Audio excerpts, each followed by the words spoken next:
আমরা ধূমবতী নিয়ে কথা বলছিলাম। ধূমবতীর কথা বলার সময় তুমি বললে মায়ের হাতে কুলো আছে, কুলো থাকে। হ্যাঁ হ্যাঁ, এই কুলো কিসের প্রতীক? কুলো হচ্ছে, যদি এক কথায় বলি তাহলে হবে ভালো এবং মন্দকে বিচার করার প্রতীক।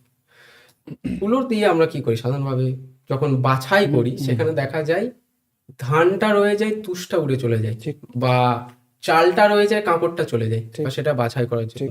কুলো হচ্ছে সেই প্রতীক যেখানে সাধকের মনের ময়লাকে বাছাই করে অসার বস্তুকে ফেলে দিয়ে সার বস্তুকে গ্রহণ করা। গ্রহণ করা। আচ্ছা। মানে এখানে একটা খুব সুন্দর ব্যাপার যে অদ্বৈত বেদান্তে একটা পরমহংস স্তর রয়েছে। আমরা শ্রীরামকৃষ্ণ পরমহংসদেবের কথা বারংবার পাই। তিনি পরমহংস এমনি এমনি হননি, তিনি বেদান্ত সাধন করেছেন এবং পরমহংস হয়েছেন। এই পরমহংসের অর্থটা দাঁড়ায় যে সাধক বৈদিক মার্গে বা অদ্বৈত মার্গে থেকে দুধটুকু খেয়ে নিয়ে অসার জলটুকুকে ফেলে দিতে পারে। হাঁস যেমন দুধ খায়, জলটাকে ফেলে দেয়, এটা তার ক্ষমতা।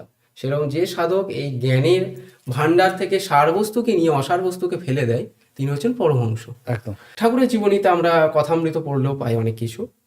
এবং আজকের জায়গাতে দাঁড়িয়ে আমার মনে হয়, যদিও শাক্ত মার্গে পরমহংস বা কুলো মার্গে পরমহংস কথাটা খাটে না, বলতে গিয়েও একবার ভয় লাগছে আর কি। তো যাই হোক, তো সেখানে দাঁড়িয়েও একটা জিনিস বুঝতে হয় যে হয়তো সেই নামটা আলাদা কিন্তু স্তরটা এক। আচ্ছা। ধূমাবতীর সেই স্তরটা এক, অসার বস্তুকে ফেলে দিয়ে সার বস্তুকে গ্রহণ করা। এটি হচ্ছে ওই সূর্প বা কুলোর প্রতীক। ঝাঁটা হচ্ছে সেটাকে ফেলে দাও, ফেলে দাও, একেবারে মুছে ফেলে দাও সেটা থেকে। এই যে কিছুক্ষণ আগে অবধূতের ব্যাপারটা নিয়ে বলছিলাম না, যে কোথাও গিয়ে সে জালটাকে কাটতে পারছে না, তার মনে কিছু ময়লা হয়তো রয়ে গেছে, তো সেই ময়লাটাকে তো মুছতে হবে। একদম। সেই এবার সেক্ষেত্রে সবসময় যে চাঁদ বর্ণের ব্যাপার তা নয়।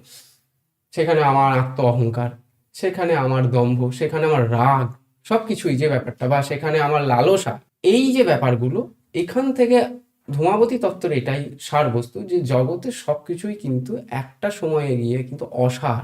এগুলো তোমাকে কিন্তু সেই চরম স্তরে তত্ত্বজ্ঞান প্রদান করবে না বা ব্রহ্মবিদ্যা প্রদান করবে না। ওকে। ফলে সেগুলোকে ধীরে ধীরে ফেলে দাও।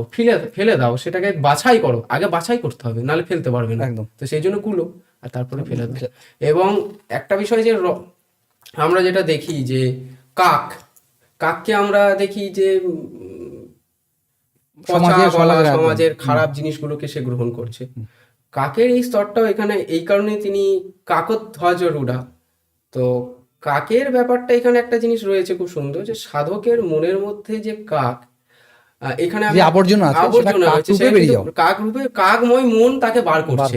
হ্যাঁ, এবং একটা খুব সুন্দর ব্যাপার যে একটা লেখা ফেসবুকে পড়ছিলাম যে কাক সেখানে মনোরূপী কাক সেখানে বলছে সেই পরমেশ্বরীর কাছে এসে আবেদন জানাচ্ছে যে ত্রাহি মাম পরমেশ্বরী, মানে উদ্ধার কর।